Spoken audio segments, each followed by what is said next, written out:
Hello बच्चों, my name is Uday Jha and you are watching JDM education.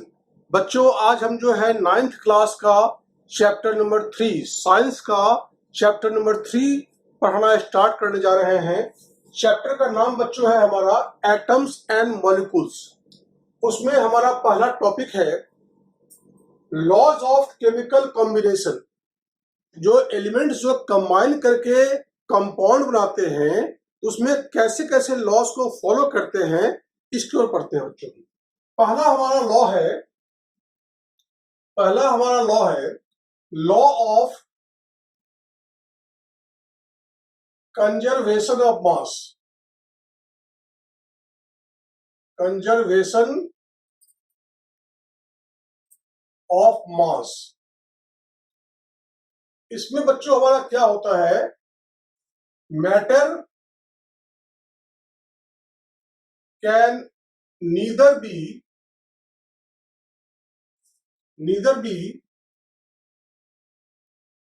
created nor destroyed। मतलब बच्चों कोई matter है न तो उसको हम बना सकते हैं न इसको हम बर्बाद कर सकते हैं। Matter can neither be created not destroyed. देखो बच्चों, इसमें क्या होता है, mass of reactant equal to mass of product होता है। किसी भी रिएक्शन में जो लेफ्ट हैंड साइड का होता है that is called the mass of reactant. जैसे बताओ A plus B gives C plus D. बच्चों ये हमारा रिएक्टेंट हो गया ये, और जो है ये जो हमारा पार्ट होता है उसे कहते हैं प्रोडक्ट। तो दोनों का अगर हम मास निकालें, अगर दोनों ये दो एलिमेंट्स मान लो है, इन दोनों को हम मास को ऐड करें तो यहाँ जो प्रोडक्ट बनता है उनका मास को ऐड करने के बाद जो है अगर दोनों सेम होता है तो हम कह सकते हैं कि लॉ ऑफ कंजर्वेशन ऑफ मास जो है वो हमारा सही हुआ है। ठीक है बच्चों, जैसे एग्जांपल CaCO3, इससे बनता है हमारा CO plus CO2। Calcium carbonate को जब हिट करते हैं, हिट का साइन ये होता है तो बनता है calcium oxide and carbon dioxide. देखो बच्चों, इसका हम मास करते हैं। कैल्शियम का मास होता है, हम बाद में फिर से पढ़ेंगे, 40 होता है। कार्बन का होता है 12, ऑक्सीजन का होता है 16। सबको अगर सॉल्व करें, अगर हम जैसे 40 प्लस 12 प्लस 16 3 48, ये हमारा होता है 100। तो ये हमारा 100 ग्राम जो है रिएक्टेंट है। और इसका देखते हैं बच्चों, हमारा कैल्शियम ऑक्साइड का होता है 40 प्लस 16 56। ये हो गया हमारा 56 ग्राम प्लस CO2 लेते हैं बच्चों हम लोग, 12 प्लस 16 2 32। ये हमारा हो गया 44 ग्राम। ये 56 ग्राम, ये 44 ग्राम। इन दोनों बच्चों प्लस करो, ये भी हमारा जो है 100 ग्राम होता है। तो अगर जो है लेफ्ट हैंड साइड रिएक्टेंट में जो है और प्रोडक्ट का जो मास है दोनों अगर सेम होता है तो वी कैन से कि लॉ ऑफ कंजर्वेशन ऑफ मास जो है हमारा प्रूव्ड हो गया। हम किसी इक्वेशन को बैलेंस भी इसीलिए करते हैं कि लॉ ऑफ कंजर्वेशन ऑफ मास जो है हमारा प्रूव हो जाए। ठीक है बच्चों, इसके ऊपर न्यूमेरिकल हम करेंगे अभी हम। अब दूसरा लॉ पढ़ लेते हैं पहले।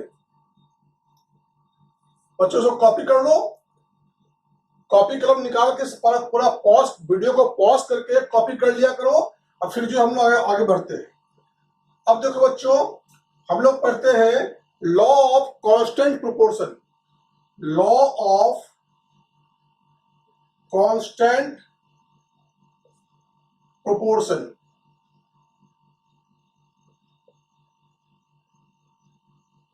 हाँ, एक बात बच्चों, ये लॉ ऑफ कंजर्वेशन ऑफ मास जो है उसको लेवोजियर ने जो है उसको डिस्कवर दिया था, लेवोजियर। इसको जो लॉ ऑफ कांस्टेंट प्रोपोर्शन जो है ये हमारा है गिवन बाय प्राउस्ट। ये हमारा साइंटिस्ट थे लेवोजियर एंड प्राउस्ट। लेवोजियर ने दिया था हमारा लॉ ऑफ कंजर्वेशन ऑफ मास का रूल दिया था, और प्राउस्ट साइंटिस्ट ने जो दिया था law of constant proportion by मास। इसमें क्या कहते हैं बच्चों, इन a chemical substance,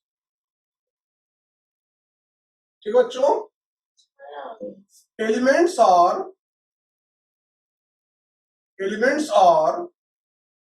always present in definite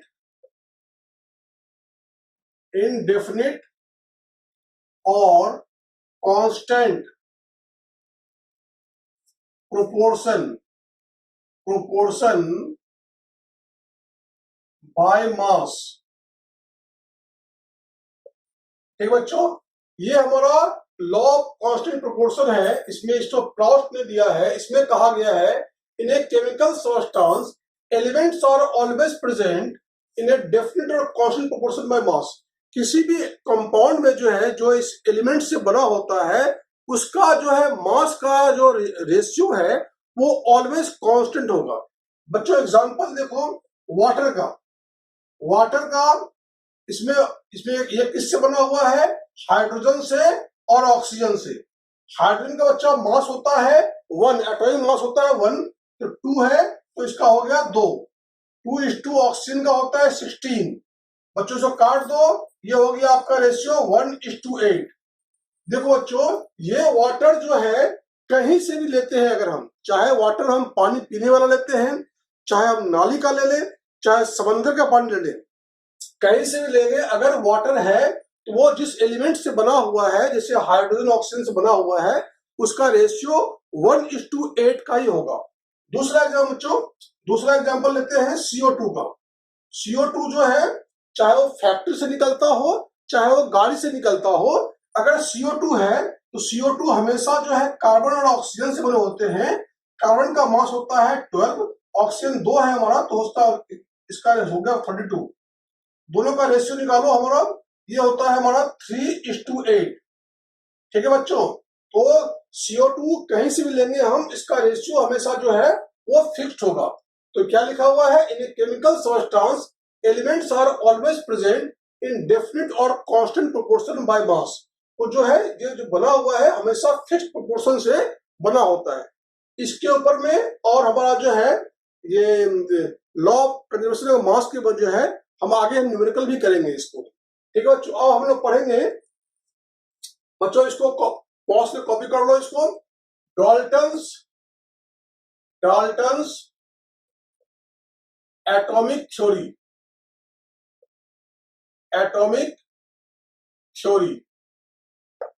ठीक है बच्चों, इस एटॉमिक थ्योरी को जो है डाल्टन ने दिया था। बच्चों इसमें क्या होता है, ऑल द मैटर्स, पहला हमारा क्या है, हमारा थ्योरी है, देखो all the matters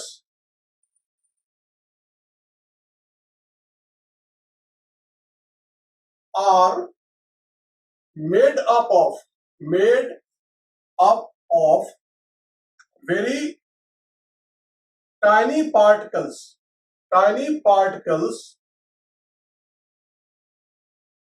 called atoms.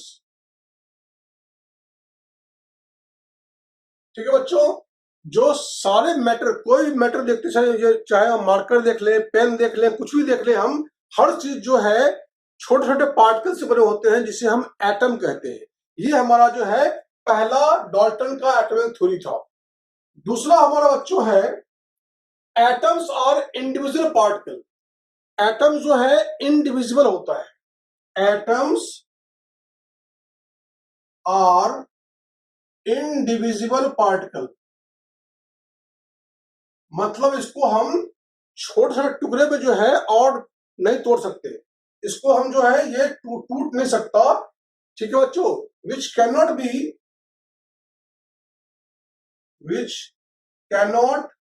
Be created और destroyed in a chemical reaction. किसी भी केमिकल रिएक्शन में जो एटम है, ना वो टूट सकता, क्रिएट कर सकते हैं, ना ही इसको हम डिस्ट्रॉय कर सकते हैं। ठीक है बच्चों।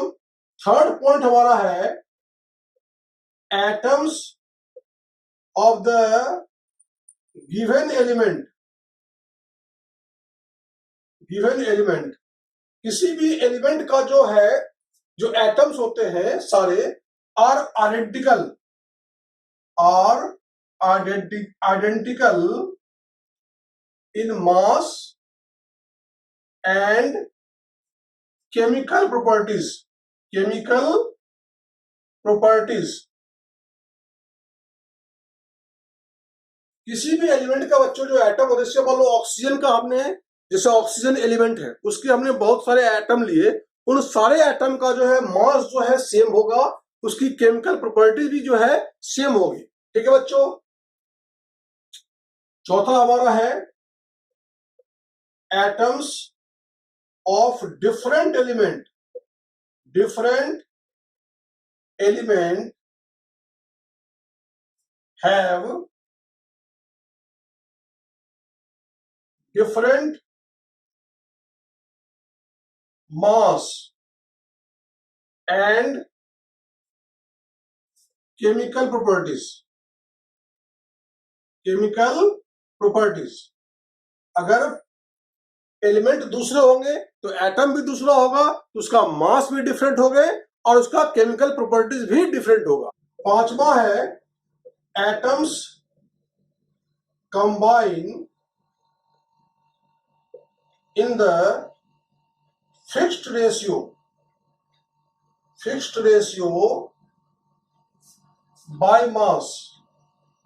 जो एटम्स जो कंबाइन करते हैं, ठीक है, वो फिक्स्ड रेशियो में करेंगे। अब लास्ट पॉइंट हमारा है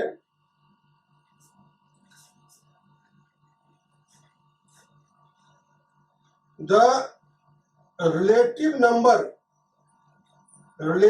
number and kind of atoms are constant। जो किसी भी एटम, किसी भी जो है मैटर में जो है एटम और जो है एटम के तरीके, काइंड और रिलेटिव नंबर, कितने कितने नंबर हैं, वो किसी भी कंपाउंड में जो है वो फिक्स्ड होगा। Relative number and kind of atoms are constant in a given compound. Given compound में जो है ये हमारा फिक्स्ड होता है। ठीक है बच्चों, तो ये हमें जो है सारा पॉइंट्स को आपको कॉपी करना है और इसको लर्न करना है। ठीक है बच्चों। अब इसके बाद जो है हम लोग करेंगे क्वेश्चंस करेंगे।